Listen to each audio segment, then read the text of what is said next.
All right, more and more trade news is coming out of the backside in the AFL media world, and why not have a conversation about an open discussion in a safe environment and see if these guys that we're about to talk about are worth any further consideration for season 2025 and beyond. The first one that we have is Elliot Yeo from the West Coast Eagles, who has been pretty much a revivified player this year in the sense that he is almost injury-free relative to his last few years. He's had a horrid run, and we know how good Elliot Yeo was before his soft tissue dilemma with his groin, his ongoing groin. He killed us in the grand final in 2018, so to bring that up, I do apologise, but that is the facts, and we know how good he is when he is within his prime powers. And this year he's shown that, yes, he's on the other side of 30 now, but he's still got a lot in him. Before he actually had that little groin niggle a few weeks ago, he was one of the top 5 highest rated players in the AFL, still a top 5 player for contested possessions and a top 3 player for clearances. So kind of fits the profile that the Pies are hoping to fill in the next couple of years within the free agency window when it comes to a big contested ball in the middle. However, it's in the likes of a 30-year-old who is we'll still say he's still subject to, I guess, suffering another soft tissue. So that's the biggest risk when we consider someone like Elliot Yeo in free agency relative to other players that we're looking at, like Luke Davies-Uniacke, Bailey Smith, so on and so forth. We've got up-and-coming players who are starting to show a little bit more than maybe we first thought they had. And look, these rumours are starting to circulate because it sounds like Elliot Yeo is not getting the contract he wants money-wise when it comes to an extension with West Coast, and West Coast have historically been reluctant to pay players overs once they hit their 30s, but a lot of these players did take pay cuts in COVID, so that is a consideration.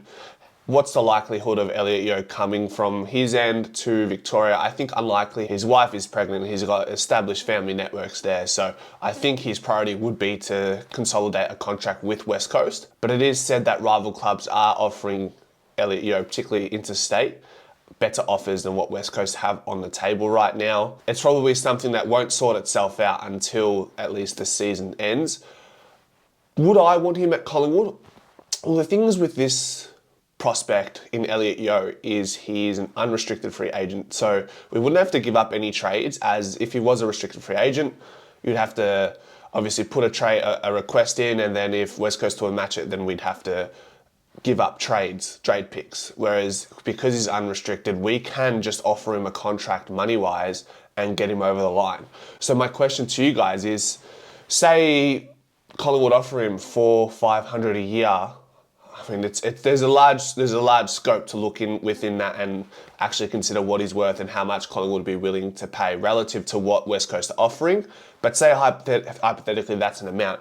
Would you want him on a 2-year contract at Collingwood, or would you prefer a Bailey Smith where we will be needing to give up a first-round pick along with maybe a player and a hefty contract as well compared to what we probably could give Elliot Yeo?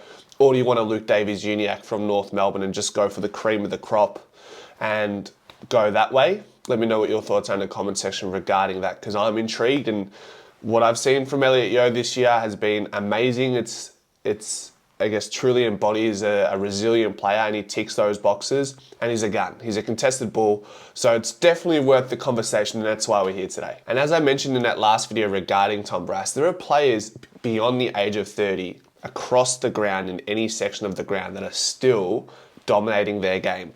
You only have to look as far as Collingwood. Scott Pendlebury, age 36, having a great season. You've got Tom Liberatore, who's absolutely killing it for the Doggies and is arguably the second best player behind Bontempelli, which is fair enough.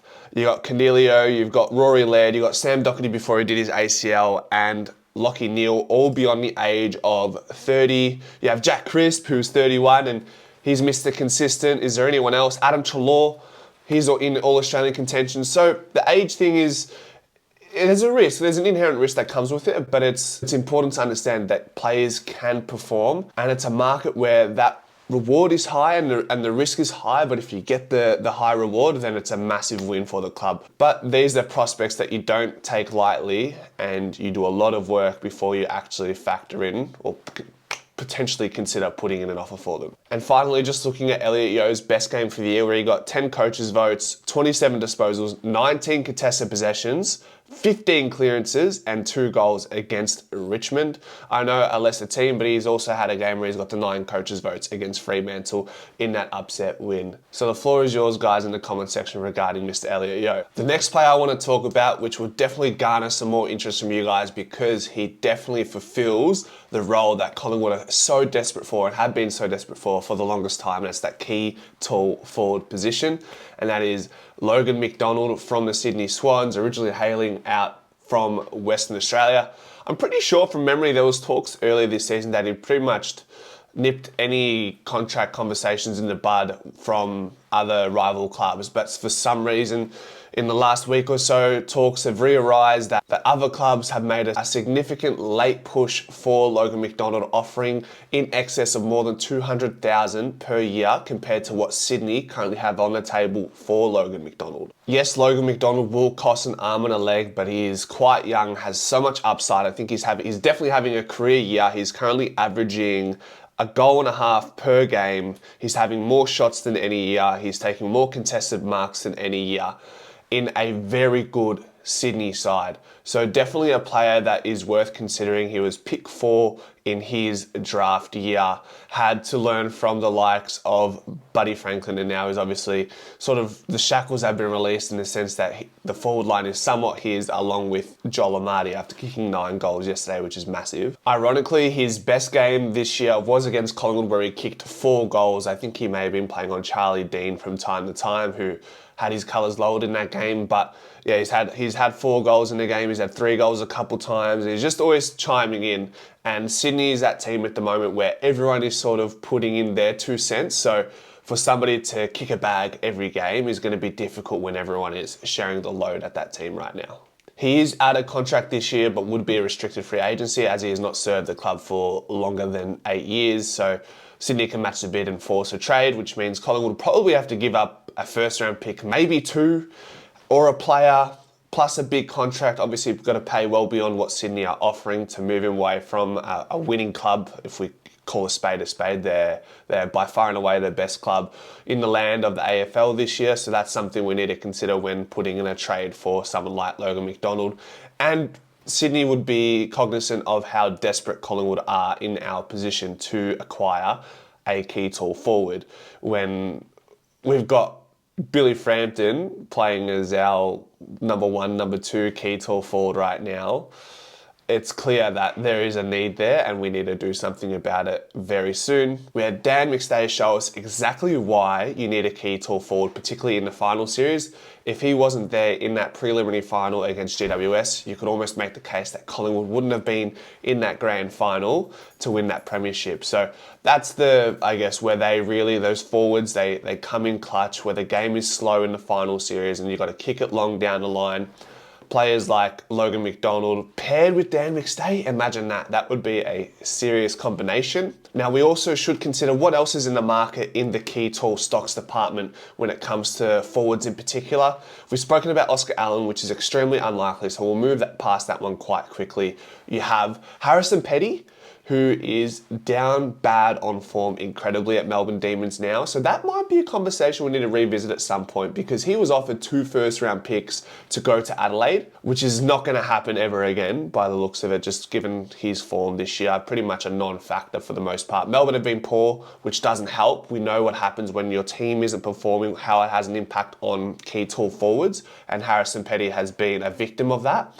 So it might be a conversation for Collingwood to consider and get him for unders potentially, and put him in a good system where we're not dependent on one player in the forward line. We're a team similar to Sydney, where we're not dependent on one forward, as I just mentioned. We spread the goal load and don't necessarily need someone to kick 3-4 a game to get us past, whereas Carlton don't need, but they're more reliant on a Kerner or a Mackay to kick their 3 or 4 every game to get them over the line. So that's the difference between these type of clubs. You have someone like Rory Lobb. I know this isn't a conversation that people enjoy because not too many Collingwood fans are keen on him, which is understandable. He had a good game yesterday against the Dockers, fought really hard, played and presented like a key tall. That's someone who's also in the market that you probably could get him for unders, but for me personally, I wouldn't want him, but he is a part of the conversation at the moment. There hasn't been a whole lot of talks about Taylor Walker from Adelaide, who's out of the contract at the end of this year, would be an unrestricted free agent if I'm not mistaken. Guys, please correct me as I'm still learning the system when it comes to the trades and the free agency window. But is that something we'd entertain? Now, I know is he a key tall or is he a medium-sized forward that plays above his height? We know he's been the captain of the club. We know how established he is within the four walls at Adelaide, but something maybe we can entice if other options don't work out. But these are the players that are within the free agency window at the end of 2024. You've got someone like Mitch Lewis who will be out of contract next year, falling into the unrestricted free agency realm as it would be the end of his 8th year. So that's someone who's particularly been not out of favour but has had injury woes at Hawthorn. He's torn apart Collingwood in the past, and they've got players like Jack Gunston, Mabior Chol, they've got Kashdia who's recently come into the side. So he's got a lot of key tall forward stocks to compete with, and maybe something like a fresh start is needed for someone like Mitchell Lewis. That's something we could obviously look into within the next couple of years as well. So hopefully that gives you a broader scope on what's available within the key tall forward stocks when it comes to free agency over the next couple of years. Collingwood looking to offload some salary from our veteran players like Sidebottom, Howe, Scott Pendlebury in the next couple years, hoping they will take lesser contracts or they might even retire at some point along with Mason Cox, will allow us to exercise some free agency to ensure we stay within the premiership window. So I'd like to gather your thoughts, guys, on those two players there in particular relative to what's available in the market, and we'll see you guys next time. Thanks.